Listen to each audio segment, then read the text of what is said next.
Breaking news చూస్తున్నాం. సినీ కార్మికుల సమ్మె తారాస్థాయికి చేరింది. సినీ కార్మికుల యొక్క డిమాండ్స్ పరిష్కరించకపోవడం మూలంగా ఏ ఒక్క షూటింగ్ కూడా వెళ్ళలేదు. షూటింగ్లన్నీ ఆగిపోయాయి. టాలీవుడ్ చిత్ర పరిశ్రమ మొత్తం కూడా ఇప్పుడు బంద్గా నెలకొంది. అయితే కొంతమంది ప్రొడ్యూసర్లు తామడినటువంటి 30% ఇస్తామని అంగీకరింపజేసి కొన్ని షూటింగ్లు 1-2 రోజుల పాటు నడిపించగలిగారు. ఆ తర్వాత సినీ కార్మికులంతా ఒకటైపోయి అందరూ ఇస్తే కానీ మేము వెళ్ళమన్నట్టుగా ఫెడరేషన్ వర్సెస్ ప్రొడ్యూసర్ కౌన్సిల్గా చర్చలు జరిగాయి. సో ఆ చర్చలు కూడా విఫలమయ్యాయి. ఈరోజు 7వ రోజుకి చేరింది, తారాస్థాయికి చేరింది ఈ యొక్క సినీ కార్మికుల ధర్నా బంద్ కార్యక్రమం అనేది. సో 24 క్రాఫ్ట్ల యొక్క విభాగాలు కూడా ఇందులో పాల్గొంటూ ఉన్నాయి. కృష్ణానగర్ యూనియన్ ఆఫీసులో అక్కడి నుంచి వెంకటగిరి ఫిలిం ఫెడరేషన్ వరకు కూడా ర్యాలీగా వెళ్లారు. అయితే సినిమాటోగ్రఫీ మంత్రి కోమటిరెడ్డి వెంకటరెడ్డి నిన్న ఒక మీడియాతో మాట్లాడుతున్న క్రమంలో ఆయన ఏం మాట్లాడుకొచ్చారంటే, కార్మికుల పైన కేసులు పెట్టకండి, వాళ్ళు ధర్నాలు చేస్తున్నారంటే పోలీసులు వెళ్ళి కేసులు పెడుతున్నారు, వారిపై కేసులు పెట్టకండి అని చెప్పి కార్మికులకి మద్దతుగా మాట్లాడుకొచ్చారు కోమటిరెడ్డి వెంకటరెడ్డి. దీంతో కోమటిరెడ్డి వెంకటరెడ్డికి పాలాభిషేకాలు చేస్తున్నారు. విజువల్స్ మనం చూస్తున్నాం. సినీ కార్మికులంతా కోమటిరెడ్డి వెంకటరెడ్డికి పాలాభిషేకాలు చేసిన విజువల్స్ మనం చూస్తున్నాము. సో వారిపైన కేసులు పెట్టకండి, వారిని ఏ ఇబ్బంది పెట్టకండి, సినీ కార్మికుల యొక్క డిమాండ్ ఒక రకంగా సమంజసమైన రకంగా ఆయన మాట్లాడుతూ సినీ కార్మికులకు మద్దతుగా నిలబడడంతో అక్కడందరూ కూడా అందరూ కోమటిరెడ్డి వెంకటరెడ్డికి పాలాభిషేకాలు చేసిన విజువల్స్ మనం చూస్తున్నాం. ఒక సినిమాటోగ్రఫీ మంత్రిగా తమకు సపోర్ట్ చేయడం ఇది మంచి పరిణామం అని చెప్పి వారంతా భావిస్తున్నారు. సినీ కార్మికులంతా కూడా ఆయన యొక్క ఫోటోకి పాలాభిషేకాలు చేసిన విజువల్స్ మనం చూస్తున్నాం. సో ప్రస్తుతానికి అసలు అక్కడ ఏం జరుగుతోంది, కార్మికులు ఏం చెప్తున్నారు, లైవ్ లో మా ప్రతినిధి అనింద్ర సిద్ధంగా ఉన్నారు. అనింద్ర, సో అక్కడ సిచ్యువేషన్ ఏంటి, కార్మికులు ఏం చెప్తున్నారు, వారి డిమాండ్స్ ఎలా ఉన్నాయి, కోమటిరెడ్డి వ్యాఖ్యలు వారికి ఎటువంటి సపోర్ట్ అందించాయి? ఎస్ మనోజ్, మనం ప్రస్తుతానికి కృష్ణానగర్లోని ప్రొడక్షన్ యూనియన్ ఆఫీస్లో ఉన్నాం. సో ఇక్కడ సినీ కార్మికుల నిరసన అనేది ఇంకా కంటిన్యూ అవుతుంది. గత వారం రోజులుగా మనం చూస్తూనే ఉన్నాం. వీళ్ళు వేతనాలు 30% పెంచాలంటూ కూడా వీళ్ళు నిరసన వ్యక్తం చేస్తున్నారు. అయితే నిన్న ప్రొడ్యూసర్స్ కొంతమంది వాళ్ళు చర్చలు అయిపోయిన తర్వాత వాళ్ళు కొంత పర్సంటేజ్ అనేది చెప్పారు. వీళ్ళు ఎక్స్పెక్ట్ చేసిన 30% అనేది మేము ఇవ్వలేము, ఒక 10,000 బిలో తీసుకునే వాళ్ళకి ఒక పర్సంటేజ్, 2,000 వరకు తీసుకునే వాళ్ళకి 1% ఇస్తామంటూ కూడా వాళ్ళు చెప్పడం జరిగింది. దీనికి ఫెడరేషన్ తరపు నుంచి వీళ్ళంతా కూడా మేము దానికి యాక్సెప్ట్ చేయట్లేదు, అందరికీ కూడా యూనియన్ అందరినీ కూడా ఒకేలా చూడాలి, అందరికీ కూడా 1% అనేది ఇవ్వాలి, మమ్మల్ని సపరేట్ చేసే కుట్ర చేస్తున్నారు అని చెప్పేసి వీళ్ళు మాట్లాడడం జరిగింది. ఈ రోజుకి ఇంకా ఆ నిరసన కంటిన్యూ అవుతూనే ఉంది. ఈరోజు ఇంకొంచెం ఉధృతం చేసి కృష్ణానగర్ నుంచి ఫెడరేషన్ ఆఫీస్ వరకు కూడా ఇక్కడ దాదాపు 2,000 వర్కర్లు అందరూ కూడా, కార్మికులు అందరూ కూడా ర్యాలీగా అక్కడికి వెళ్ళి మేము నిరసన తెలియజేస్తామంటూ కూడా మాట్లాడుతున్నారు. ఒకవైపు టీజీ విశ్వప్రసాద్ అటు ఫిలిం ఫెడరేషన్కి ఇటు ప్రొడక్షన్ యూనియన్ లీడర్స్కి కూడా నోటీసులు పంపించడం జరిగింది. అసలు వీళ్ళు ఈరోజు ఏం చేయబోతున్నారు, వీళ్ళు ఇంకా ఎన్ని రోజులు ఈ నిరసన కంటిన్యూ చేయబోతున్నారు, వాళ్ళతోనే మాట్లాడదాం ఒకసారి. ప్రస్తుతానికి production union secretary Rajendra Prasad ఉన్నారు, మాట్లాడదాం. అలా చెప్పండి, అసలు వాళ్ళు ఇచ్చిన పర్సంటేజ్ సిస్టమ్ మీద మీ ఒపీనియన్. అంటే ఒక 10 యూనియన్స్ వరకు అది యాక్సెప్టబులే, కానీ ఒక 3 యూనియన్స్కి ఎస్పెషల్లీ ఫైటర్స్, డాన్సర్స్, టెక్నీషియన్స్ వీళ్ళకి మాత్రం అది వాళ్ళ గురించి వాళ్ళు మాట్లాడలేదు. వీళ్ళకి ఎటువంటి పర్సంటేజ్ లేకపోవడం వల్ల మేము ఇంకా అందరికీ ఒకేలాగా పర్సంటేజ్ ఇవ్వాలని ముందుకు వెళ్తున్నాము, నిరసన వ్యక్తం చేస్తున్నాం అంటూ కూడా అనిల్ గారు చెప్పడం జరిగింది. అంటే ఒక 10 యూనియన్స్కి ఒక న్యాయం జరుగుతున్నప్పుడు ఒక 3 యూనియన్స్ గురించి ఎందుకు వాళ్ళందరికీ అన్యాయం జరిగేలాగా చేస్తున్నారు అనేది ఒక కామెంట్, ఏమంటారు? 3 యూనియన్స్ కూడా వాళ్ళు యాక్చువల్గా నిన్న ఛాంబర్లో జరిగింది ఏంటంటే, వాళ్ళు ఎటువంటి రేషియో ఇవ్వనని చెప్పారు.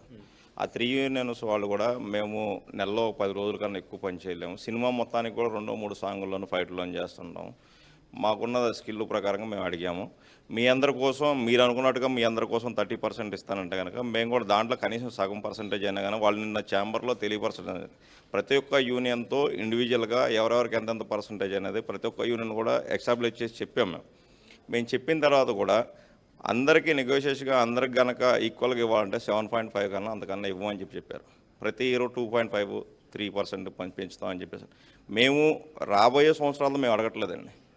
2022లో అగ్రిమెంట్స్ అయిపోయినాయి, 2023% ఇవ్వాలి, మాకు 2024% ఇవ్వాలి, 2025 జూలై 1కి అయిపోయింది, అగ్రిమెంట్ అయిపోయింది. వాళ్ళకి మాకు అగ్రిమెంట్ ఎటువంటిది లేదు. అదేవిధంగా గతంలో ఉన్న ప్రొడ్యూసర్లు ఏంటంటే ఒక విలువలతో కూడుకున్న వ్యాపారం చేసేవాళ్ళు, వీళ్ళంతా మన కుటుంబం, సినిమా మీద ఫ్యాషన్ మీద వచ్చిన వాళ్ళని విలువలతో కూడిన సినిమాలు చేసేవాళ్ళు. ఇప్పుడు చేసే వాళ్ళందరూ, ఇప్పుడు వచ్చిన వాళ్ళందరూ కమర్షియల్ అనమాట. నాకేమొచ్చింది, నీకు ఇది ఇచ్చేస్తున్నాను, నాకేమొచ్చింది, నీకు డబ్బులు ఇచ్చానా, నీతో పని అయిపోయింది, వెళ్ళిపో. కమర్షియల్గా ఆలోచిస్తున్నాను. మేము అదే కమర్షియల్గా మేము కూడా అడుగుతున్నాం. 30% బరాబర్ మాకు కావాలని చెప్పేసి అడుగుతున్నాం. అదండి. కానీ వాళ్ళు అంటే చాలా క్లియర్గా చెప్పారు. చిన్న నిర్మాతలు అయితే 30% ఇవ్వలేమని చెప్పేసి క్లియర్గా చెప్పారు. అంటే చిన్న నిర్మాతలు అంటే దాదాపు ఒక 10 కోట్లు బిలో ఉండే సినిమాలు అని చెప్పేసి వాళ్ళు డిసైడ్ చేసుకున్నారు. కొంతమంది నిన్న పెద్ద ప్రొడ్యూసర్స్ తరపు నుంచి, వాళ్ళు గిల్డ్ తరపు నుంచి కొంతమంది మాట్లాడారు. వాళ్ళు చెప్పిన పర్సంటేజ్ సిస్టమ్ ఏదైతే ఉందో 2000 వరకు తీసుకునే వాళ్ళకి ఫస్ట్ 20% నుంచి, తర్వాత నెక్స్ట్ ఇయర్ 5%, ఇట్లా పర్సంటేజ్ అనేది చాలా క్లియర్గా చెప్పారు కదా. సో అంతకంటే మేము ఇవ్వలేమని చెప్పేసి చెప్పారు. సో మరి ఇంకెన్ని రోజులు మీరు ఈ నిరసన వ్యక్తం చేస్తారు? సో వాళ్ళు ఇంకా పర్సంటేజ్ పెంచే సిచ్యువేషన్ మీకు అనిపిస్తుందా అసలు? చిన్న నిర్మాతల విషయంలో అయితే మేము అందరం పాజిటివ్గా ఉన్నాం సార్. సినిమా ఇండస్ట్రీలో జరిగేది పెద్ద నిర్మాతలు అంటే గిల్డ్ తరపున ఉన్న పెద్ద నిర్మాతలు 4-5 ఉన్నారు. ఈ 4తోనే సినిమా ఇండస్ట్రీ నడవట్లేదు. చిన్న నిర్మాతలకు ఎప్పుడు కూడా మేము సహకరిస్తున్నాం. చిన్న నిర్మాతలు ఎప్పుడు కూడా మాకు సహకరిస్తూనే ఉన్నారు. ఇవాళ చిన్న నిర్మాతలు మీరు అడిగిన డబ్బులు ఇచ్చి మేము షూటింగ్ చేసుకుంటామన్నా కానీ ఆపిన వాళ్ళు వీళ్ళే. మీరు సార్, మేము పేర్లు వ్యక్తం చేయలేం. ఇప్పుడు పేర్లు వ్యక్తం చేసి పలానావాడు మంచివాడు వీడు చెడ్డాడని అంటే కనుక పర్సనల్గా నోటీసులు పంపిస్తున్నారు. ఇప్పుడు అలా పర్సనల్గా నోటీసులు పంపించేసి అసలు టోటల్గా సినిమా ఇండస్ట్రీని హైదరాబాద్ నుండి ముక్కలా చేయడం కోసం ప్రయత్నం చేస్తున్నారు కొంతమంది. ఈ విషయాన్ని నిర్మాతలు కూడా అర్థం చేసుకుంటే బాగుంటుందని చెప్పేసి నేను తెలియజేస్తున్నాను. ఇంకొక విషయం ఏంటంటే, చిన్న నిర్మాతలు అనేది చిన్న సినిమా దానికి తగిన విధంగా మేము పెద్ద సినిమాకి అయితే 20 మంది వెళ్తాం, చిన్న సినిమాకి అయితే 5, 6, 7 వెళ్తాం. వాళ్ళకి కావాల్సిన విధంగా అవసరమైతే గ్రేస్ టైం ½ అవర్ ఉంది, ఇంకొక 1 అవర్ ఎక్స్ట్రా చేసి పెడతాం. చిన్న నిర్మాతలతో కార్మికులు ఎప్పుడు అనుసంధానంగానే పనిచేస్తున్నాం. ఇక్కడ వీళ్ళు కావాలని చిన్న నిర్మాతలు పెద్ద నిర్మాతలని కావాలని చేస్తున్నారు. నిన్న చిన్న నిర్మాత నటికుమార్ గారు ఉన్నారు, చదలవాడి శ్రీనివాసరావు గారు ఉన్నారు, భరతభూషణ్ గారు కూడా ఉన్నారు. వాళ్ళు చాలా సానుకూలంగా మాట్లాడారు, కార్మికుల పక్షాన్ని చాలా సానుకూలంగా మాట్లాడారు. కనీసం వీళ్ళు మాట్లాడటానికి కూడా మేము ఇంతే ఇస్తాం, మీరు వస్తారండి, లేతలేదు, మేము ఎవరితో మీరు పని చేయించుకోండి, ఎవరితోనైనా పని చేయించుకోండి, మా ఫెడరేషన్ నుండి మేము సహకరించం. మా అనిల్ గారు అదే చెప్పారు, అమిరాజ్ గారు అదే చెప్పారు, మేము అదే చెప్తున్నాం. కార్మికులు మొత్తం ఏకతాటి మీద ఉన్నాం. అది సార్. కానీ బయట నుంచి వాళ్ళ కార్మికులను తీసుకొచ్చి మేము పని చేయించుకుంటాం, ఎటువంటి మెంబర్షిప్తో పని లేకుండా పని చేయించుకోవచ్చు అని చెప్పేసి ఛాంబర్ కూడా నిర్ణయం తీసుకుంది. ప్రొడ్యూసర్స్ కూడా అనౌన్స్ చేశారు కదా. మరి బయట నుంచి కార్మికులను తీసుకొచ్చి పని చేయించుకుంటే ఏం చేస్తారు సార్? ఒక మీడియాకే చూశారు, కార్మికులారా ఏకం అనేది ఒక మీడియాకే చూశారు. కానీ అలా జరిగితే కనుక ప్రపంచ సినీ కార్మికులారా ఏకం కండి అనే నినాదంతో మేము ముందుకెళ్తాం. ఇదైతే క్లియర్ సార్. కానీ కోమటిరెడ్డి వెంకటరెడ్డి గారు రేపు కానీ ఈరోజు కానీ చర్చలు జరిపేసి ఈ చర్చలను వీలైనంత తొందరగా సానుకూలంగా సమస్యను పరిష్కరిస్తామని చెప్పేసి చెప్పడం జరిగింది. అందుకని చెప్పేసి మేము కొంచెం సమన్వయం పాటిస్తున్నాము. ఈరోజు కానీ రేపు కానీ మా ఫెడరేషన్ పెద్దలు కార్యాచరణ ప్రకటిస్తారండి. కానీ మెంబర్షిప్ అనేది యూనియన్లో పెట్టి ఆ మెంబర్షిప్ అమౌంట్ అనేది ఎక్కువగా పెట్టారు. పని చేద్దాం అనుకున్న వాళ్ళకి, స్కిల్ ఉన్న వాళ్ళకి కూడా ఇండస్ట్రీలోకి రావాలి అంటే వాళ్ళు ఆ మెంబర్షిప్ పే చేయలేకపోతున్నారు. సో 5 lakhs 6 lakhs వరకు ఇట్లా మెంబర్షిప్ పెట్టేశారు అనేది కూడా ఒక కామెంట్. సార్, అది తప్పండి. ఈరోజు వచ్చిన నిర్మాతలు మాట్లాడేది, ఈరోజు ఉన్న కొంతమంది నిర్మాతలు మాట్లాడేది అది చాలా తప్పు. ఎందుకంటే నేను 2000 సంవత్సరంలో వచ్చాను. 2000 సంవత్సరంలో మేము వచ్చినప్పుడు మా యూనియన్లో ఉన్న స్ట్రెంత్ సుమారుగా 300 మంది ఉన్నారు. ఆ తర్వాత నుండి వచ్చిన వాళ్ళు కొత్త ఈ సినిమా ఇండస్ట్రీ మీద ప్రేమ ఉండి వచ్చిన వాళ్ళు ప్రతి ఒక్కళ్ళని కూడా దీంట్లో తీసుకోవడం జరుగుతుంది. తీసుకుంటున్నారు, కొన్ని యూనియన్లో తీసుకుంటున్నారు, కానీ దానికి వెల్ఫేర్ చేస్తున్నారు సార్. ఇప్పుడు ఎవరైనా ఒక సభ్యుడు చనిపోయాడు అనుకోండి, మా యూనిటీలో ఉన్న సభ్యుడు ఎవరైనా ఒక అతను చనిపోతే కనుక ఆ కుటుంబానికి మేము అందరం కలిపి ఒక 1000 మంది ఉన్నాం. మేము 1000 మందిని కలిపేసి ఒక తీర్మానం చేసుకున్నాం. మన సభ్యుడు చనిపోయాడు, మన సభ్యుడికి కుటుంబం ఆర్థికంగా మనం ఉపయోగపడాలి, మనం సాయం చేయాలని చెప్పేసి. ఎప్పుడైనా కానీ ఏ ప్రొడ్యూసర్ అయినా కానీ మా యూనియన్ కార్మికుడు ఎవరైనా చనిపోతే కనుక చనిపోయాడని చెప్పేసి ఎవరైనా విరాళం ప్రకటించారు అడగండి. లేదే, ఒకప్పుడు నాయుడు గారు ప్రకటించారు, రామానాయుడు గారు ప్రకటించారు, అక్కడే నాగేశ్వరరావు గారు ప్రకటించారు, ఎన్టీ రామారావు గారు ప్రకటించారు, అలాగే ఇంకొంతమంది పెద్దలు ప్రకటించారు. అంతేగాని ఇప్పుడు మా అసోసియేషన్ ద్వారాగా, మాదే కాదు అన్ని ఆర్గనైజేషన్ ద్వారా మేము చేసేది వాళ్ళు చేయవలసిన పని.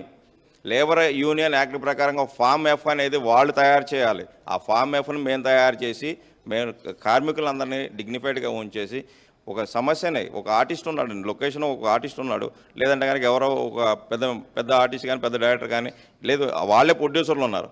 ఎవరు పడితే వాళ్ళు చేయించుకుంటే వాళ్ళు ఎక్కడి నుంచి వచ్చారు మాకు ఎవరు తెలుసండి? ఎవరు తెలియదు కదా. ఒక ఐడెంటిఫికేషన్ కావాలి, ఇతను కరెక్ట్గా పనిచేస్తాడా చేయడా అని చెప్పేసి కావాలి.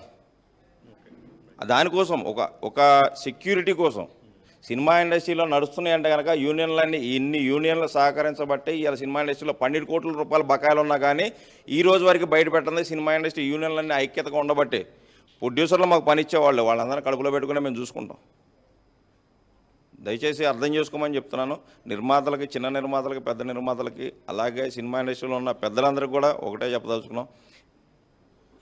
ఈ నిరసనని వేరే విధంగా తీసుకెళ్తానికి ప్రయత్నం చేస్తున్నారు. టాలీవుడ్ని ముక్కలు చేయడం కోసం కొంతమంది ప్రయత్నం చేస్తున్నారు. అలాంటివి జరగకుండా మీరందరూ టాలీవుడ్ మొత్తాన్ని అందరూ కూడా సార్ తొందరలో మీకే అర్థమవుతుందండి. అంటే ఇండస్ట్రీ నుంచే ప్రయత్నిస్తున్నారా, ప్రొడ్యూసర్స్ నుంచా? అది తొందరలో మీకే అర్థం సార్. అదే సార్, అటు ఫెడరేషన్ నాయకులకి నోటీసులు పంపించారు. సో యూనియన్ ప్రెసిడెంట్ మీకు నోటీసులు పంపించారు, టీజీ విశ్వప్రసాద్ గారు. ఏం చెప్తారు అసలు ఈ నోటీసుల పట్ల మీ అభిప్రాయం ఏంటి? విశ్వప్రసాద్ గారికి సినిమా అంటే ఏంటో తెలియదు, సినిమా కల్చర్ తెలియదు. ముఖ్యంగా సినిమా అనేది 24 సమైక్య 24 సంఘాలు కార్మికులు పనిచేస్తేనే సినిమా తయారవుతుంది. ఆ యొక్క కార్మికుల యొక్క మనోభావాలను దెబ్బతీసే విధంగా ఆ కార్మికులను అణగదొక్కే ప్రయత్నం చేస్తున్నారు విశ్వప్రసాద్ గారు. వారికి మొదటగానే చెప్పాం, ఫెడరేషన్కి ఎప్పుడైతే తొలి నోటీసు వచ్చిందో అప్పుడే చెప్పాం. అక్కడతో ఆగకుండా ఫెడరేషన్ వారికి 3 నోటీసులు పంపించారు. అంటే మీ దగ్గర పనిచేసే స్టాఫ్ ఉన్నారని, మీ దగ్గర పనిచేసే లాయర్స్ ఉన్నారని, మీ దగ్గర డబ్బు ఉందని చెప్పి మీరు ఇవాళ మమ్మల్ని అణగదొక్కే విధంగా నోటీసులు పంపిస్తున్నారు. అంతేగాని ఇంకోటి ఏం లేదు. ఇక్కడ వారు ఎన్ని నోటీసులు పంపించినా, వారు ఎంత అనగదొక్కాలని ప్రయత్నం చేసినా, కార్మికుడు అనేవాడు ఒక బాల్ లాంటి వాడు, ఎంత కింద కొడితే అంత పైకి లేస్తాడు. అలానే వారు చేస్తున్న సినిమా ఇవాళ ఎక్కడో దుబాయ్లో చేస్తా, అమెరికాలో చేస్తానంటున్నారు. ఒక్కసారి దుబాయ్లో చేసి చూడండి, అక్కడ సినిమా లివింగ్ కాస్ట్ ఎంత పెరుగుతుందో. ఒకసారి అమెరికాలో చేసి చూడండి, అక్కడ కార్మికుడు ఎంత వేతనం తీసుకుంటాడో మీకు తెలుస్తుంది. తెలుగు కార్మికుడు ఏంటంటే ఒక మానవతావాది, ఒక సెన్సిటివ్ మనిషి, ఒక ప్రేమ అనురాగాలు కలిగిన వాడు కార్మికుడు. ఆ యొక్క ప్రేమతో వచ్చిన వాళ్ళం సినిమా ఇండస్ట్రీకి మేమందరం. మేము రామానాయుడు గారి సంస్థలో ఇగోండి మా అన్నగారైనా అప్పటి నుంచి ఇప్పుడు కాదు, దగ్గర దగ్గర మేము 35 సంవత్సరాలు నేను వచ్చి, అప్పటి నుంచి ఇప్పటి వరకు రామానాయుడు గారి సంస్థ ఏంటి, అక్కినీ నాగేశ్వరరావు గారిది ఏంటి, రామోజీరావు గారి సంస్థ ఏంటి, చిరంజీవి గారు వాళ్ళ, అరవింద్ గారు వాళ్ళ సంస్థ ఏంటి, ఇవన్నీ గీతా ఆర్ట్స్, ఇలాంటి అన్ని సంస్థల్లో పనిచేసి అనుబంధంగా మమ్మల్ని కార్మికుడిగా వాళ్ళు ఎవరు చూడరండి, వాళ్ళ ఇంట్లో మనిషిలాగా చూస్తారు. అందుకే మేము ఇంతకాలం ఇక్కడ నిలదొక్కోగలిగినాం. మేము ఎక్కడో ఊర్ల నుంచి వచ్చిన వాళ్ళని కడుపు పట్టుకొని వచ్చి కూడా ఇవాళ వాళ్ళతో మేము మమైకంగా ఉన్నాం కాబట్టి మేము సినిమా చేయగలుగుతున్నాం. ఇందాక మా తమ్ముడు చెప్పినట్టు ఇవాళ కమర్షియల్ అయింది సినిమా. స్టార్ హీరోస్ ఎందుకు ఇప్పుడు దీని మీద రియాక్ట్ అవ్వట్లేదు? హీరోస్ అందరూ స్టార్ హీరోస్ ఎలా ఉంటుందంటే అండి, వారు ఒక్కసారి బయటకు వచ్చారనుకోండి, ఆ పరిస్థితులు వేరవుతాయి. ఆ పరిస్థితులు వేరవుతాయి. ఒక ప్రభాస్ గారు వచ్చినా, లేకపోతే మా మెగాస్టార్ గారు, మా నందమూరి బాలయ్య బాబు గారు, ఎవరొచ్చినా, కళ్యాణ్ బాబు వచ్చినా, వీరు ఎవరొచ్చినా సరే పరిస్థితులు వేరైతాయి. వాళ్ళందరూ కార్మికుల మనిషేనండి. నిన్న కూడా వచ్చింది న్యూస్, చిరంజీవి గారు 30% ఇవ్వన్నారు. 100% చిరంజీవి గారి నోటి మీద ఈరోజు కానీ రేపు కానీ ఆ మాట వస్తుంది. ఎందుకంటే కార్మికుల కష్టం తెలిసిన మనుషులు వాళ్ళు. వాళ్ళు ఒక పేదింటి కుటుంబంలో పుట్టి ఒక మెగాస్టార్ అయింది చిరంజీవి గారు. వారికి తెలియదా కార్మికుల బాధల గురించి? తెలుసు. రైట్. అయితే ఇప్పుడు దాదాపు మీ వల్ల 150 లక్షల రోజుకి నష్టం వస్తుంది. సడన్గా ఇలా షూటింగ్స్ ఆపేయడం అనేది కరెక్ట్ కాదు, ప్రొడ్యూసర్స్ పొట్టుకొట్టడం అని చెప్పేసి ఆయన విశ్వప్రసాద్ గారు ఆయన మాట్లాడుతున్నారు.